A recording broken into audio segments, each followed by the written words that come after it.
What is up, guys? It's Jacob from QuadHunting, and today we are looking at the bottom 5 Lions receivers since 1966. Why 1966? Because that's when the Super Bowl was implemented, and I wanted to look more closer at the modern era. The Lions have been around since 1934, and that's just way too many players.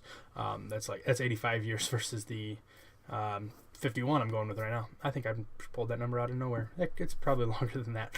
My math is suck. So, anyways, we're gonna start off with the worst 5. There's going to be some dishonorable mentions in there, and some of these receivers actually did some decent stuff. A lot of it, though, was I made this list by when they were drafted and did they live up to expectations, and these guys, of course, didn't, since they're showing up in the bottom 5. That's more what I looked at. There's some guys that were drafted and like in the 7th round never played, so you could say they were worse than these guys, but I put these guys up higher or lower in this sense because they did not live up to expectations. They just did not do what they were drafted to do. They had a lot of high expectations and they failed. That's how I grade out these bottom lists. So starting out at number 5, we have Bryant Johnson. Bryant Johnson was drafted in the first round I think I have that list. Yes, first round by the Cardinals. He was the 17th overall pick.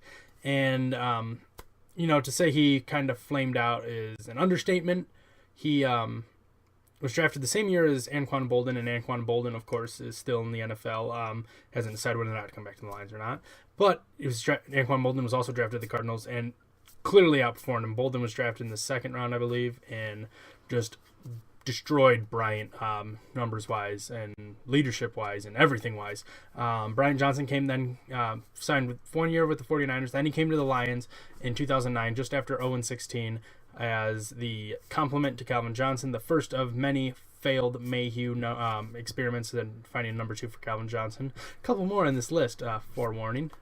But he was supposed to be it was the Johnson Towers on Johnson's on either side of the end, or on the ends, and it never worked out. He never really lived up to expectations as being a number 2 to Calvin. He was with us for only the 2 seasons of 09 and 2010, and then he was let go in the preseason, I believe, before 2011 season.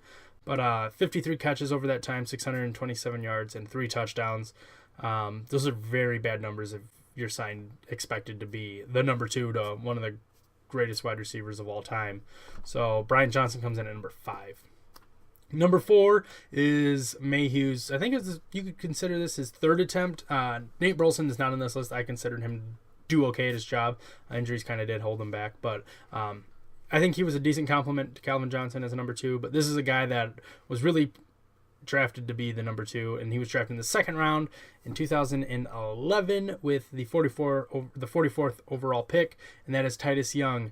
And his problem wasn't talent-wise; it was, I don't want to say mental, or if it's just bad attitude, and he was just a bad person. You don't know with this kind of stuff if it's a mental issue or if he's just a bad guy. But he had that one off season where he just went crazy. He was arrested like 4 different times. Just a couple days ago was sentenced to a 4-year jail sentence. So kind of, it sucks to fall from grace that far and that high. But he played the Lions for 2 years in 2011, 2012, and in 2011 he looked great. Really looked like he was going to step up and take over Nate Burleson's job and be a good number 2 receiver to Calvin Johnson. 81 catches over those 2 years, 990 yards, 10 touchdowns. But again, it just did not materialize because he either just a bad person or he has mental issues, and either way he needs to help, and hopefully he'll be getting that. Moving on to number 3 is another failed attempt at Calvin Johnson's replacement. Mayhew, this is probably what you canned, as you could not find a number 2 for Calvin Johnson for the longest time. You stumbled upon Golden Tate and you got lucky on that. But number 3 is Ryan Broyles. 2nd round is just like Titus Young with the 54 overall pick. Played 3 years for the Lions, really didn't do much. From 2012, 2013, 2014, he had 32 catches for 420 yards and 2 touchdowns. He dealt with so many injuries. He was drafted already when he had an injury. He had an amazing college career, high expectations, and then just flamed out very quickly.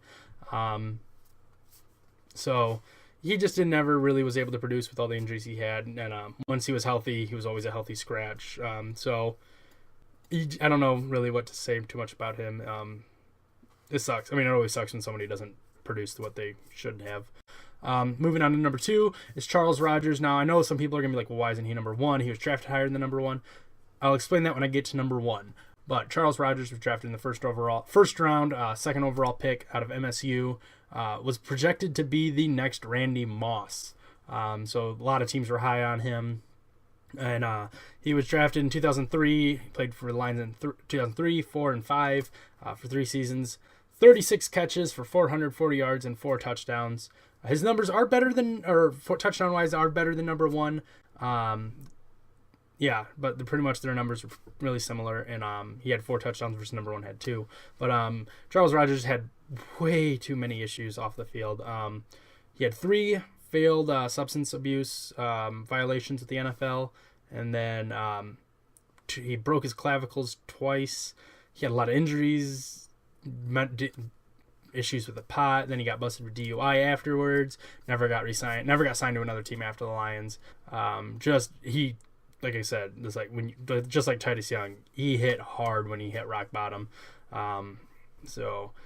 With number 1, one of the dishonorable mentions, with who the Lions drafted in that time period, they should have been so much better. That team on paper had great talent and then just never could put together with the terrible coaching, terrible players around them and all that. And incredibly awful general manager, Matt Millen. But moving on to number 1, it is Mike Williams. The reason I have Mike Williams higher than Charles Rogers, even though Charles was drafted the 2nd pick and Mike was drafted the 10th, was because with Charles Rogers, he was the next Randy Moss. You had Mike Williams coming in at he's about 6'4", almost 6'5", 336 pounds. That's almost Calvin Johnson numbers, but he was slow. More built like a tight end versus a prototypical wide receiver. With Calvin's size and he had the speed, he had the talent and all that to make that size work. He was still faster than most wide receivers at 6'5", 231 versus Mike Williams was not. Mike Williams was a very much plus this is the big issue with Mike Williams. He played 2 seasons with USC. He was a true sophomore and then decided to declare for the NFL, try to challenge the NFL in there. You have to be 3 years out of high school rule, along with, I can't believe I'm forgetting his name, the running back from Ohio State. Can't believe I'm forgetting his name right now. Anyways, those two, they challenged the rule, and it was overturned. The court decided they could move on into the NFL, so they got agents, they got all set up for going in the NFL, which made them then ineligible to return to college ball. And then it got the ruling got overturned when the NFL appealed it, and then now they've already been declared ineligible for college ball. Now they're ineligible for the NFL, and they kind of sat in limbo for a year. And not very many teams were willing to draft Mike Williams that high, sitting a year out. And the Lions did at the 10th pick. That's why I have him as number 1. His numbers aren't too far from Charles Rogers. He only played 2 seasons with the Lions before we traded him away to he ended up with the Titans, I think. But I think we traded him to Oakland. And because we traded him and McCown to Oakland for I think it was only like a 6th pick. So, but yeah, his stats were 37 catches for 449 yards, 2 touchdowns. It is noteworthy to mention that he did end up having almost a career resurgence at the end of his career. Got signed to the Seattle Seahawks, and when they were starting to be getting that, where they were a good area, I think it was 2010. I want to say it was 2010, 2011 is when he played for him. I have it in another list that's coming up shortly. But he came back, had like 700 some yards, a couple touchdowns, career highs all across the board almost, and it looked good for him. But then he couldn't continue that the next season, and ended up getting cut and then not signed by any other team. But anyways, Mike Williams comes in at number 1. We have some dishonorable mentions. Another Matt Millen draft pick. Roy Williams, I have as a dishonorable mention. It might be a little unfair to call Roy Williams a dishonorable mention, but the reason he did not get put in the top 5 list is more of what he brought the Lions back in terms of talent. Not really talent, but when they traded him away to the Cowboys, they got a 1st, a 3rd, and it was at a fifth. I want to say a 5th round draft pick for him, which is very good haul for a wide receiver. He ended up having 262 catches for 3,884 yards, 29 touchdowns, and he had one season where he did get over 1,000 yards. He almost made the honorable mentions, but I don't know. I could not figure out where to place Roy Williams, really. He was good for a short stretch, but otherwise he was very underperforming all around. And then we have, for the last dishonorable mention, we have Azir Hakim. I hope I'm pronouncing that correctly. He played for the Lions in 2002, 2003, 2004, and 2006. He got signed, I think, by the Saints, then came back to the Lions. We signed him more to be a number 2, where he was... But when he was, he had a great year with the Rams. He had a great stint with the Rams before we got signed to the Lions, and we signed him more to be like the number 1, number 2 guy, and he was best suited at being a number 3, number 4. So, you can put a lot of pressure on a guy when you expect him to outperform his talent. You're not usually going to be that great. 134 catches for 1,670 yards and 10 touchdowns. He had a nice little career for a 4th round pick, but the Lions, they signed him to be what he was not, and that was to be a number 1 or number 2 receiver when he was best suited to be a number 3, number 4, and a returner. So the list is Bryant Johnson, Titus Young, Ryan Broyles, Charles Rogers, and Mike Williams, rounding out the bottom 5 list. If you have any disagreements with that, leave them down in the comments below. If you like the video, like, share, subscribe, all that good stuff, and I will see you guys all next time when we start the top 10 and bottom 10 first round draft picks of all time. I will see you guys then.